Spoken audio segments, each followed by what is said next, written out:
감사합니다. 말씀을 전할 기회를 주신 우리 담임 목사님과 당회와 교회 앞에 감사를 드립니다. 우리 할렐루야 찬양대 찬양은 언제 들어도 은혜롭고 좋습니다. 감사합니다.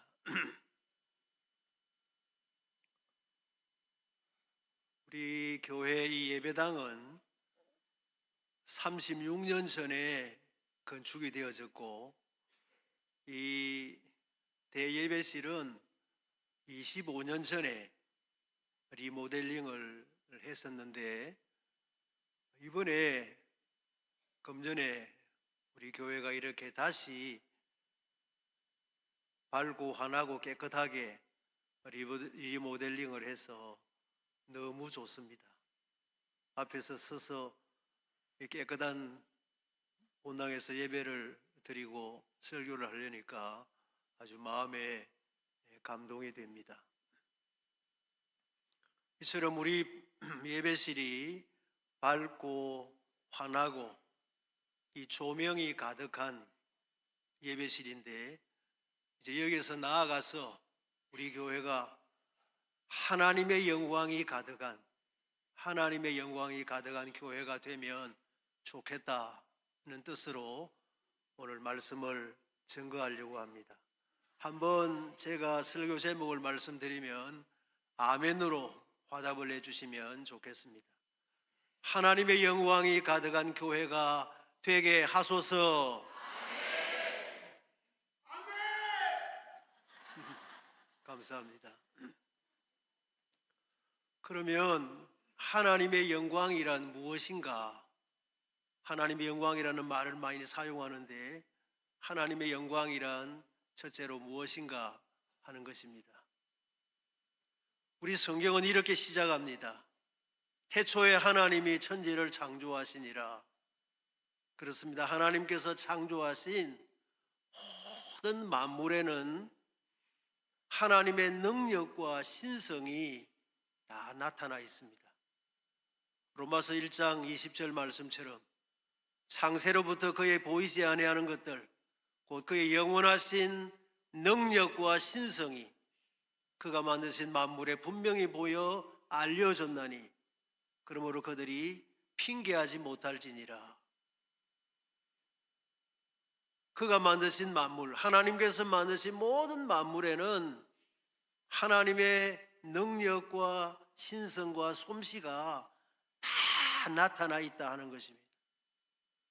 이것을 가리켜서 신학적으로 하나님의 편재라고 합니다. 하나님의 편재. 편재라는 말은 두루 편자 있을 제자, 두루 나타나 있다, 두루 퍼져 있다 하는 뜻입니다. 이처럼 하나님께서는 모든 자연 만물에는 하나님께서 편재하시는데, 우리 사람은 어떻게 하실까? 우리 사람은 하나님께서 함께 하시는 것입니다. 그것을 가리켜서 하나님의 임재라고 합니다. 임재. 임할 임자, 있을 제자, 임하여 계신다 하는 것입니다. 지금 예배 드리는 우리 가운데 우리 하나님은 임재하고 계시고 우리와 함께 거하고 계시는 것을 확실히 믿습니다. 우리 예수님께서 말씀하셨습니다. 마태복음 18장에 두세 사람이 내 이름으로 모인 곳에는 나도 그들 중에 있느니라. 하나님은 영이시기 때문에 우리의 눈에는 보이지 않지만 하나님은 지금 우리와 함께 계시고 우리의 예배를 받고 계시는 줄을 믿습니다. 그런데 성도님 여러분, 이 시간 상고하려고 하는 것은 하나님은 임재를 하실 때 보통의 경우에는 눈에 보이지 않게, 지금처럼 보이지 않게 임재하시지만 특별한 경우에는 눈에 보이시게 임재하신다는 사실입니다. 그것을 가리켜서 하나님의 영광이라 그렇게 말을 합니다. 하나님의 영광이란 무엇인가? 하나님께서 임재하셨다는 증거, 하나님께서 임재하셨다는 징표를 하나님의 영광이라 그렇게 말하는 것입니다. 그러면 두 번째로 하나님의 영광은 어디에 나타나는가? 하나님의 영광은 어디에 가득한가 하는 것입니다. 우리 성경에 보면 하나님의 영광이 나타나는 경우가 여러 가지가 있습니다만은 하나님의 영광은 첫째로 성막과 성전에 가득했습니다. 이스라엘 백성들이 애굽에서 나와서 이제 광야 생활하는 동안에 하나님께서 모세에게 모세야, 내가 너희와 함께 거할 성소를 만들라. 그래서 모세가 하나님께서 가르쳐 주신 대로 성막을 만들었는데, 성막을 만들고 난 다음에 하나님께서 성막 봉헌식을 거행할 때 놀라운 일이 일어났습니다. 출애굽기 40장에 보면 모세가 회막에 들어갈 수 없었으니 이는 구름이 회막 위에 덮이고 여호와의 영광이 성막에 충만함이었으며, 그 세운 회막에 하나님의 영광의 구름이 회막을 덮는 거예요. 이 구름은 비구름을 말하는 게 아니라 쉐키나라는 영광의 구름이 회막을 덮고, 카바드라고 하는 하나님의 영광의 광채가 성막 안에 충만했다는 것입니다. 놀라운 일이죠. 오늘 이 본문의 말씀도 마찬가지입니다. 솔로몬이 하나님의 성전을 건축하고 난 다음에 봉헌식을 거행할 때 솔로몬이 오늘 본문 1절에 기도를 했습니다. 솔로몬이 기도를 마치매 불이 하늘에서부터 내려와서 그 모든 번제물과 제물들을 다 사르고 여호와의 영광이 그 성전에 가득했다는 거예요. 얼마나 가득했는가 하면 2절에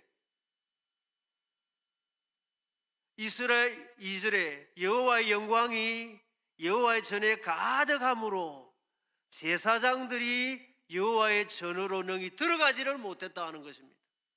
얼마나 영광의 광채가 가득했으면. 제사장들뿐만 아니라 이스라엘 백성들도 마찬가지입니다. 3절에 이스라엘 모든 자손은 불이 내리는 것과 여호와의 영광이 성전 위에 있는 것을 보고 이스라엘 백성들이 다 그 영광을 본 거예요. 그래서는 돌을 깐 땅에 엎드려 성전 바닥에 돌 바닥에 엎드려서 경배하며 여호와께 감사하여 이르되 선하시도다 그의 인자하심이 영원하도다 하니라. 그들이 그 영광의 광채를 보면서 하나님께 경배하며 감사를 드렸다 하는 것이 오늘 이 본문의 말씀입니다. 그렇습니다. 성도님 여러분, 하나님께서는 당신의 임재의 표시로서 하나님의 영광의 광채, 카바드라는 영광의 광채를 성막과 성전 안에 가득하게 했다 하는 것입니다.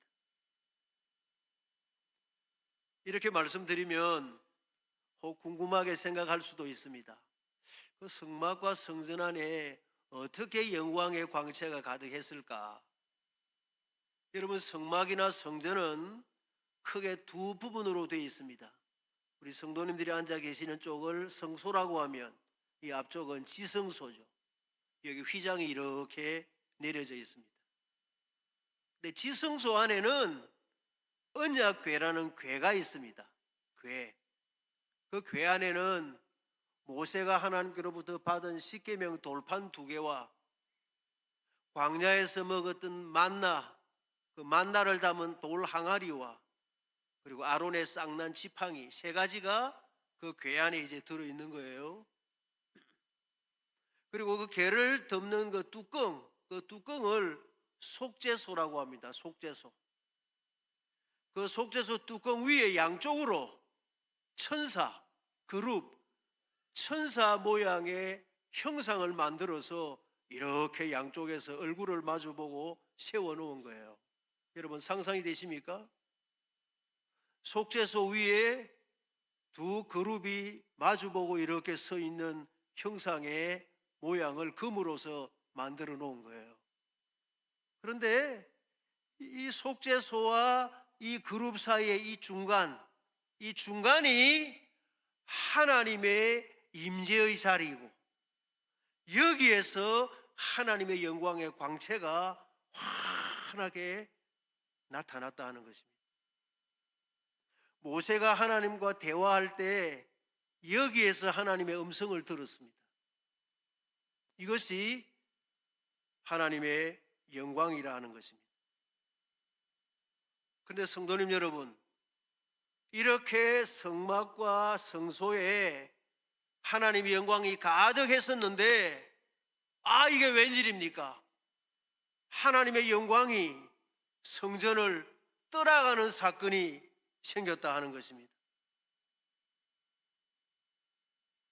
에스겔서 10장에 보면 에스겔이 환상을 보았는데, 성막 안에 있던 하나님의 영광이 성전을 떠나가는 거예요.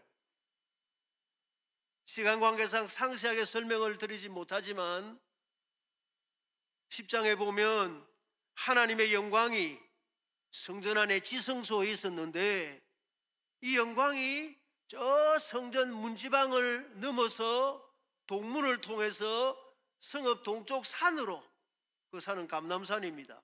감람산 쪽으로 하나님의 영광이 떠나가는 그런 환상을 누가? 에스겔이 보았다 하는 거예요. 놀라운 사건입니다. 그러면 왜 하나님의 영광이 성전을 떠났을까요? 그 이유가 분명합니다. 이스라엘 백성들이 우상 숭배를 했기 때문이고, 성전 안에 우상들이 가득 차 있었기 때문입니다. 그 성전 안에다가 우상들을 갖다 놓은 거예요. 그래서 하나님의 영광이 떠나가는 환상을 에스겔이 본 것입니다. 지금까지 드린 말씀을 한번 정리를 하면, 구약시대에는 하나님의 영광이 성막과 성전에 가득했는데, 이스라엘 백성들의 우상 숭배로 말미암아 하나님의 영광이 떠나가 버린 거예요. 그러면 그것으로 하나님의 영광은 끝난 것인가? 하나님의 영광은 사라져 버린 것인가? 그렇지 않다는 것입니다. 그 에스겔이 환상을 다시 보았습니다. 그 하나님의 영광이 다시 돌아오는 환상을 에스겔이 본 것입니다. 에스겔서 43장 1절에 보면, 그 후에 그가 나를 데리고 문에 이르니 이스라엘 하나님의 영광이 저 동쪽에서부터 오는데, 4절에 여호와의 영광이 동문을 통하여 성전으로 들어오고, 내가 보니 여호와의 영광이 성전에 가득하더라. 다시 하나님의 영광이 성전에 가득한 환상을 누가 보았다는 거예요? 에스겔이 환상을 본 거예요. 그런데 여러분, 놀라운 것은 분명히 에스겔은 성전의 환상이 가득한 것을 보았는데, 그 이후에 두 번째 성전, 첫 번째 성전은 바벨론에서 다 회파되고 부서져 버리고 말았고, 바벨론 포로로 갔다가 70년에 돌아온 스룹바벨과 그 일행들이 두 번째 성전을 세웠는데, 그 두 번째 성전 안에 하나님의 영광이 가득했다는 기록이 전혀 없어요. 두 번째 성전 스룹바벨 성전에 대해서 기록을 해놓은 에스라서, 학개서, 스가랴서 어디에도 하나님의 영광이 가득하다는 기록이 전혀 없다는 것입니다. 분명히 에스겔은 환상을 보았는데,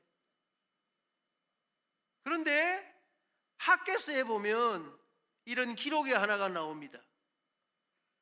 이 성전의 나중 영광이 이전 영광보다 크리라 만군의 여호와의 말이니라. 이 성전, 두 번째 성전, 이 두 번째 성전의 나중의 영광이 그 이전의 영광, 첫 번째 솔로몬의 성전의 영광보다 나중의 영광이 더 클 것이다. 이런 기록이 하나가 나타나 있습니다. 그 외에는 실제로 두 번째 성전에 하나님의 영광이 가득했다는 기록이 없다는 것입니다. 여러분, 오늘 설교는 조금 어렵습니다. 한번 귀담아 잘 들으시고 따라오시면 됩니다. 저를 따라오시면 됩니다. 그러면 학개서에서 말하는 나중 영광이 더 크리라고 하는 그 영광은 과연 무엇을 말하는 것인가? 그것은 장차 오실 예수님을 두고 하는 표현입니다. 예수님은 성전으로 이 세상에 오셨습니다. 성전이신 예수님을 예언하는 말씀이라 하는 것입니다. 자, 그러면 하나님의 영광은 어디에 가득했는가? 구약시대는 성막과 성전에 가득했지만 예수님께서 오심으로 두 번째 성전이신 예수님께 가득했다는 거예요. 그 영광이. 요한복음 2장에 보면 예수님께서 한 번은 예루살렘 성전에 가셨는데 이 사람들이 장사를 하고 돈을 바꾸고만 난장판을 만들어 놓은 겁니다. 예수님께서 채찍을 만들어서 그들을 다 쫓아내시고 난 다음에 이렇게 말씀했습니다. 너희가 이 성전을 헐라 내가 사흘 동안에 일으키리라. 그러나 예수는 성전된 자기 육체를 가리켜 말씀하신 것이라. 그 성전을 부수라는 말이 헐어버리라는 말이 아니고 실제는 성전된 예수님 자신을 두고 하는 표현이라, 그런 말씀입니다. 다시 일으킨다는 말은 성전된 자신이 3일 만에 다시 부활하게 될 것을 예언하신 말씀입니다.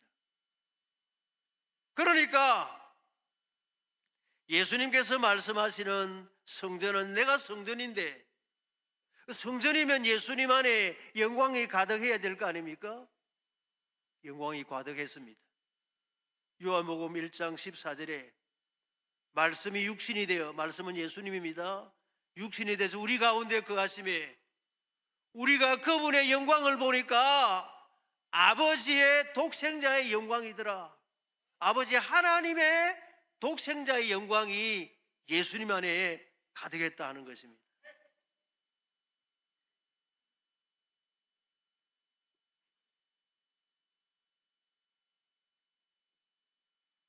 설교를 안 하다가 하니까 목이 마르네요.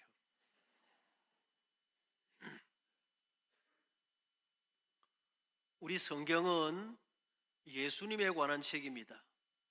구약은 오실 예수님, 신약은 오신 예수님, 성경의 중심과 주제는 예수님이신데 구약은 오실 예수님에 대한 말씀이에요. 다시 말하면 구약의 인물이나 제도나 여러 가지 관습은 누구를 예표하는가? 예수님을 예표하는 겁니다. 그렇다면 구약의 중요한 성막과 성전은 누구를 예표하는가? 예수님을 예표하는 것입니다. 그런데 구약의 성막과 성전이 있었는데 그 성전의 본체이신 예수님께서 오시니까 그 구약의 성전에는 영광이 이제 있을 필요가 없어요. 본체가 왔으니까. 그리고 예수님 안에 하나님의 영광이 가득했다 하는 것입니다. 네, 이해가 되시죠? 예수님 안에 하나님의 영광이 가득한 거예요. 그런데 성도님 여러분, 오늘 아침에 말씀드리려고 하는 것이 있습니다. 놀라운 사실은 또 하나의 성전이 있다는 거예요. 예수님뿐만 아니라 또 하나의 성전이 있다는 것입니다. 고린도서 3장 16절에 사도 바울이 고린도교에 편지하면서 이렇게 말을 했습니다. 너희는 너희가 하나님의 성전인 것과 하나님의 성령이 너희 안에 계시는 것을 알지 못하느냐. 고린도교의 성도들이여, 너희들이 바로 하나님의 성전이다. 하나님의 성전. 왜 그들이 하나님의 성전입니까? 그들 안에 하나님이 계시기 때문에, 예수님이 계시기 때문에. 우리로 말하면 거제교회 성도들이여, 우리가 바로 하나님의 성전이라는 것입니다. 왜냐하면 우리 안에 하나님이 계시고 예수님이 계시기 때문에 우리가 바로 성전이라 하는 그런 말씀입니다. 그러므로 마지막 세 번째, 어디에 하나님의 영광이 가득해야 되는가? 세 번째는 성전된 성도들에게 가득해야 된다 하는 것입니다. 한번 정리를 해보면 구약시대에는 성막과 성전에 하나님의 영광이 가득했고, 예수님 오셨을 때 예수님께 영광이 가득했는데, 예수님 성천하시고 난 다음에는 누구에게 하나님의 영광이 가득해야 되는가? 누구에게? 우리들에게, 우리 성도들에게 하나님의 영광이 가득해야 된다 하는 것입니다. 왜냐하면 우리가 바로 성전이기 때문입니다. 한번 따라 하십시다. 우리는 성전입니다. 우리가 성전이기 때문에 여러분, 성전에는 하나님의 영광의 광채가 환하게 비쳐야 돼요. 네. 그러면 하나님의 영광이 우리에게서 나타나야 되는데 구체적으로 어떻게 나타나는 것인가?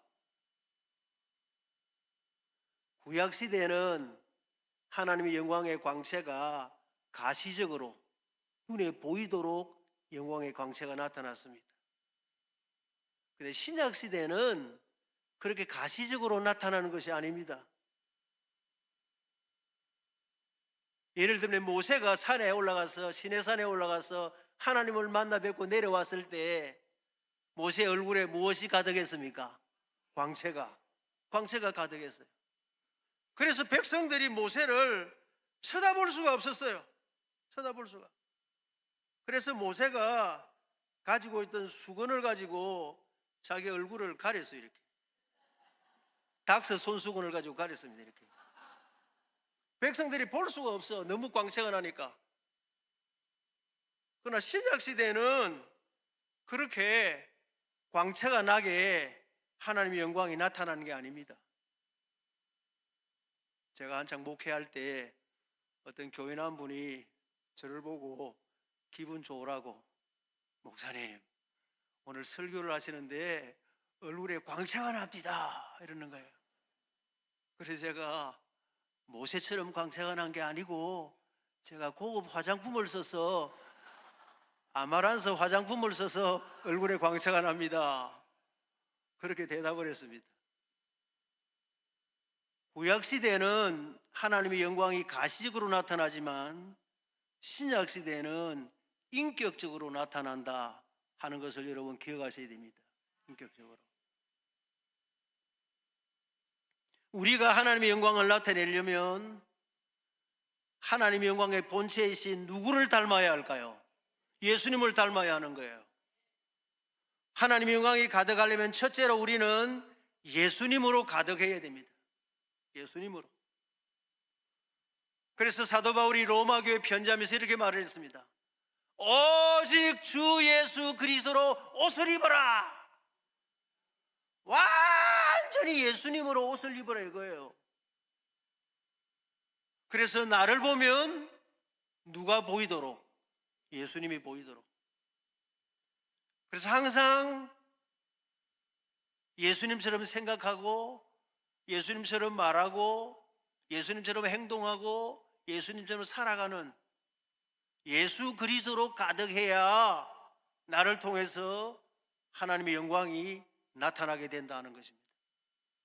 조금 더 구체적으로 말하면, 둘째로 우리는 예수님의 인격으로 가득해야 됩니다. 예수님으로 가득하다는 말은 예수님의 인격으로 가득해야 돼요. 여러분, 예수님은 나는 온유하고 겸손하니 내게 배우라고 했습니다. 예수님은 순종하며 받으시더라 순종하셨어요. 예수님은 감사하셨고 섬기셨고 십자가상에서 저들의 죄를 용서해달라고 용서를 하셨고 자신을 희생하셨고 거룩하게 살아가셨습니다. 이런 것이 예수님의 인격이에요. 이런 예수님의 인격이 나에게서 드러남으로 말미암아 다른 사람에게 보이기, 이게 바로 하나님의 영광이라는 것입니다. 우리는 옛날에 가지고 있던 옛사람의 인격이 예수를 믿으면 여러분 옛사람의 인격이 없어집니까? 남아있습니까? 남아있습니다. 남아있어. 옛사람의 그 좋지 못한 인격이 남아있습니다. 이 좋지 못한 옛사람의 인격을 죽이고, 그래서 사도 바울은 늘 하는 말이 나는 날마다 뭐하노라? 죽노라. 바울이 뭘 날마다 죽을 일이 있습니까? 자기 속에 있는 모든 옛사람의 인격을 죽이고 내 속에서 오직 누구의 인격이 드러나게 하는 거예요? 예수님의 인격이 드러나게 하는 겁니다. 예수님으로 가득하다는 말은 예수님의 인격으로 가득한 것입니다. 또 하나, 세 번째로 우리는 예수님의 영이신 성령의 열매로 가득해야 됩니다. 성령의 열매.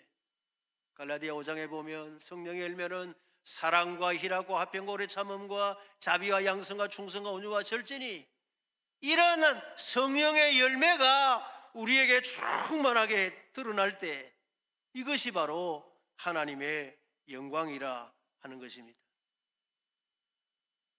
그래서 여러분, 다른 사람들이 나를 볼 때, 불신자들이 나를 볼 때 내가 당신을 보니 예수님을 보는 것 같습니다. 내가 당신을 보니 예수님은 과연 살아계시는군요. 당신을 보니 당신은 진짜 그리스도인이시군요. 내가 당신을 보니 예수님을 믿고 싶습니다.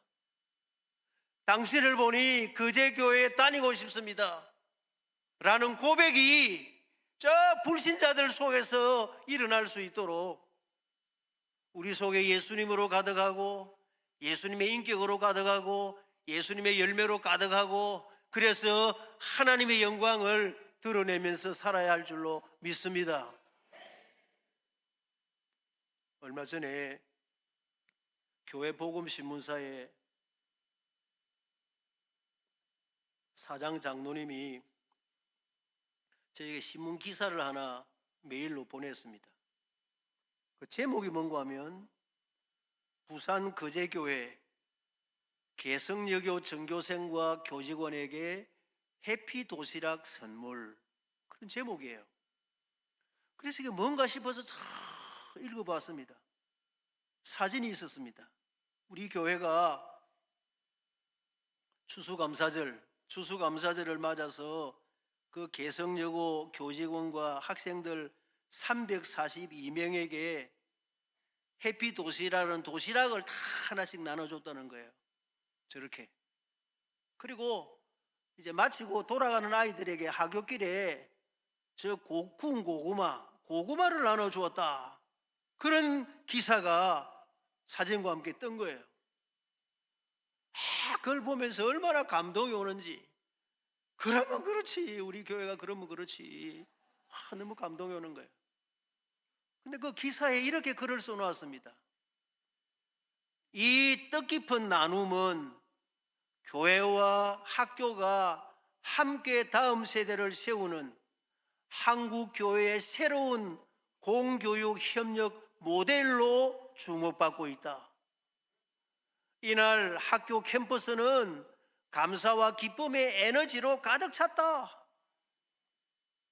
이번 사역은 다음 세대를 위해 교회가 무엇을 할 수 있는가에 대한 깊은 질문에 명확한 답을 제시하며 한국교회 전체가 주목하는 새로운 모델로 자리매김하고 있다. 한국교회 전체가 이것을 주목하고 있고, 이 새로운 모델을 우리 거제교회뿐만 아니라 다른 교회들도 해야 된다는 거예요. 여러분, 이것이 하나님의 영광이에요. 하나님의 영광은 가시적으로 눈에 보이게 나타나는 것이 아니라 그 예수님의 인격과 예수님의 영이신 성령님의 열매로 이렇게 나타나는 거예요. 우리 교회가 코로나 전에 오랫동안 성탄절이 되면 그 성탄 헌금 가운데서 3천만 원을 뚝 떼가지고, 이 적은 돈이 아니죠, 3천만 원을 뚝 떼가지고는 우리 지역의 겨울에 어려운 분들, 겨울나기 어려운 분들을 위해서 3천만 원을 나눠두는 그런 행사들을 오랫동안 했습니다. 여러분, 이런 것이 바로 하나님의 영광이에요. 그래서 나가서 물어보세요. 우리 거제교회 욕하는 사람이 있는가? 그 사람은 거제동 사람 아닙니다. 어디 저 다른 데 사람들이지. 우리 거제동에 그 모모한 사람들은 거제교회 하면요, 다 좋은 교라고 하고 다 칭찬하고 해요. 왜? 우리가 그렇게 하나님의 사랑을 나누고 하나님의 영광을 드러내니까요. 자, 이제 말씀을 맺으려고 합니다. 하나님의 영광이란 하나님께서 임재하신다는 증거원 표징을 말하는데, 구약시대는 첫째 하나님의 영광은 성막과 성전에 가득했습니다. 그런데 예수님께서 오심으로 하나님의 영광은 누구에 가득했습니까? 성전이신 예수님께 가득했습니다. 예수님께서 성천하신 이후에는 이제는 누구에게 하나님의 영광이 가득해야 합니까? 성전된 우리 성도들에게. 어떻게? 하나님의 영광이신 예수님이 가득해야 됩니다. 우리 속에.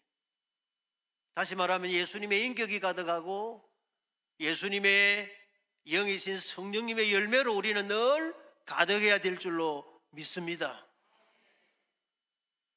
우리 예배당이 이렇게 아름답고 멋진 곳에서 참 예배를 드리고 너무 은혜로운 예배를 우리가 잘 드리고 있는데, 여기에 더하여서 내년도 2026년도에는 정말 하나님의 영광이 가득한, 하나님의 영광을 모든 사람들에게 전하는 우리 교회가 되고 우리 성도님들이 다 되시기를 주님의 이름으로 축원합니다.